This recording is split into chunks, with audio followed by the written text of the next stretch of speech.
Gadisabuka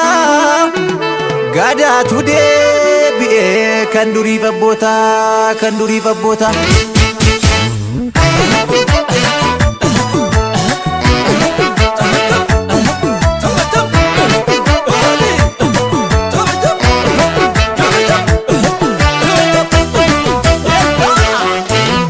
Kabaji uma Kenya Ina nu nyaatu tokkummaa neegna seera baagadaami hordofne deemna Kabaji uumama keenya Ina nu nyaatu tokkummaa neegna seera baagadaami hordofne deemna Kabaji aadaaf abboota keenya Ina nu nyaatu tokkummaa neegna seera baagadaami hordofne deemna Kabaji uumama keenya Ina nu nyaatu tokkummaa neegna seera baagadaami hordofne deemna Nisi caalaa ranne gaddisa siin ta'u utattuun dhiiraa jiraanna tokkonni baga'u dhaloota qubee qopheessi ibsaa kee bobeessi biyya kee seenaa hojjedhu hin ta'u dabeessi Nisi caalaa ranne gaddisa siin ta'u utattuun dhiiraa jiraanna tokkonni baga'u haranaa dubbii farroofte saba kee qopheessi biyya kee seenaa hojjedhu hin ta'u dabeessi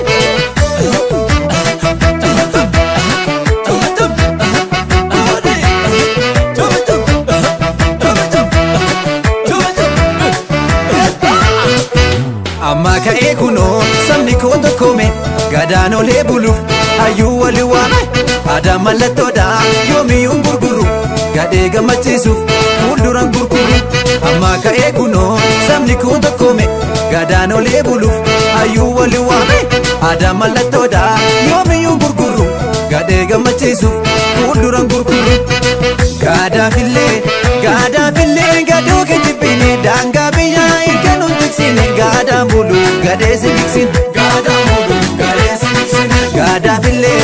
Gaadaafillee gadoo kejibbine daangaa biyyaa irkanuun tiksine gaadaan bulu gadee si tiksine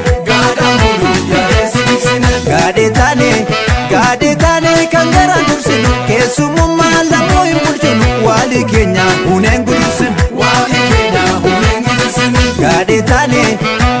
taane kan garaan dursinu keessummaa lamoo hin bulchinu walii keenya huneen gudursinu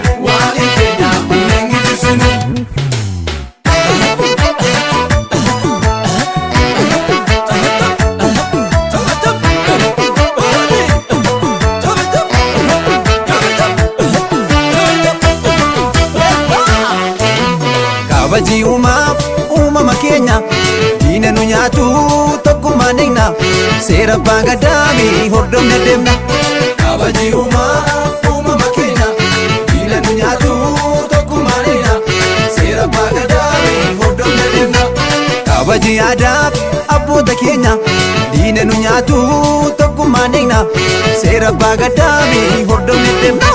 Kabaji uumama keenya Ina nu nyaatu tokkummaa neegna seera baagadaami hordofne deemna Nisi caalaa ranne gaddisa siin ta'u utattuun dhiiraa jiraannan tokkonni baga'u baranaa dubbii farroofte saba kee qopheessi itti seeniiti milaali hin ta'u dabeessi Nisi caalaa ranne gaddisa siin ta'u utattuun dhiiraa jiraannan tokkonni baga'u baranaa dubbii farroofte saba kee qopheessi itti seeniiti milaali hin ta'u dabeessi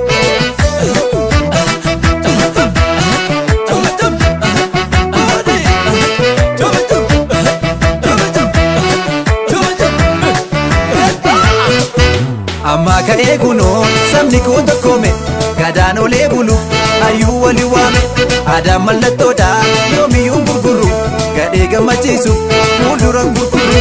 Amma ka'ee kunoo sabni koo tokkoome gadaan olee buluuf hayyuu wali waame aadaa mallattoodha yoomiyyuu gurguru gadhee gammachiisuuf fuulduran gurguru Eenyu daakee eenyutu bukeessa maaf nu godhu ilmoolee bineensa gaadaan bollaa qeerroon biyya keessa Eenyu nyaatee eenyu daakee eenyutu bukeessa maaf nu godhu ilmoolee bineensa gaadaan bollaa qeerroon biyya keessa Eenyu nyaatee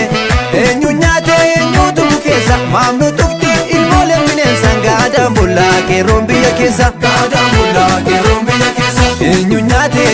eenyu daakee eenyutu bukeessa maamnu tufti ilmoolee bineensa. Gaadaan bullaa qeerroon biyya keessa. Gaadaan bullaa qeerroon biyya keessa. Gaadaan bullaa qeerroon biyya keessa. Gaadaan bullaa Fooleen biyya keessa. Gaadaan bullaa